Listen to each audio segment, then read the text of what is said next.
কলকাতার এক মধ্যবিত্ত পরিবারের মেয়ে ছিল নীলা। শান্ত, লাজুক আর খুব সাধারণ একটা মেয়ে। ছোটবেলা থেকেই ওর একটা স্বপ্ন ছিল, একদিন লাল বেনারসি পরে নিজের বিয়ের দিনটা খুব সুন্দরভাবে কাটাবে। অন্যদিকে অর্ণব ছিল এক সাধারণ চাকরিজীবী ছেলে। খুব বেশি টাকা ছিল না, কিন্তু মনটা ছিল ভীষণ ভালো। দুজনের বিয়ে ঠিক হয়েছিল পরিবারের মাধ্যমেই। বিয়ের আগে খুব বেশি কথা হয়নি তাদের, শুধু মাঝে মাঝে ফোনে ছোট ছোট কথা। একদিন রাতে অর্ণব ফোন করে বলল, তুমি কি খুব নার্ভাস? নীলা হেসে বলল, একটু তো লাগছেই। ভয় পেও না, আমি চেষ্টা করব তোমাকে কখনো কাঁদতে না দিতে।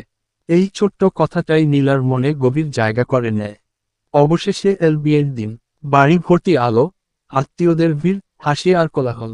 নীলা লাল বেনারসিতে আয়নার সামনে বসেছিল, হাতে শাখা পলা, কপালে টিপ, কিন্তু মনটা কেমন যেন অদ্ভুত লাগছিল। মা হেসে মাথায় হাত রেখে বললেন, আজ থেকে তুই অন্য বাড়ির মানুষ হয়ে যাবি।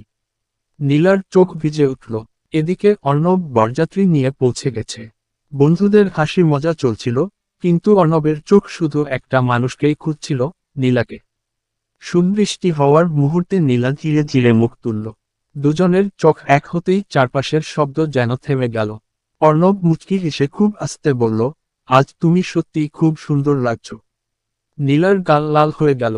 বিয়ের সব রীতিনীতি শেষ হলো। সিঁদুর পরানোর সময় অর্ণবের হাত একটু কাঁপছিল। নীলা সেটা দেখে হেসে ফেলল। সবাই তখন আনন্দে ব্যস্ত, কিন্তু তাদের দুজনের মনে হচ্ছিল, আজ থেকে একটা নতুন গল্প শুরু হলো। রাতের শেষে বিদায়ের সময় নীলা কাঁদছিল খুব। বাবাকে জড়িয়ে ধরে বলল, আমাকে ভুলে যেও না। অর্ণব তখন চুপচাপ দাঁড়িয়েছিল।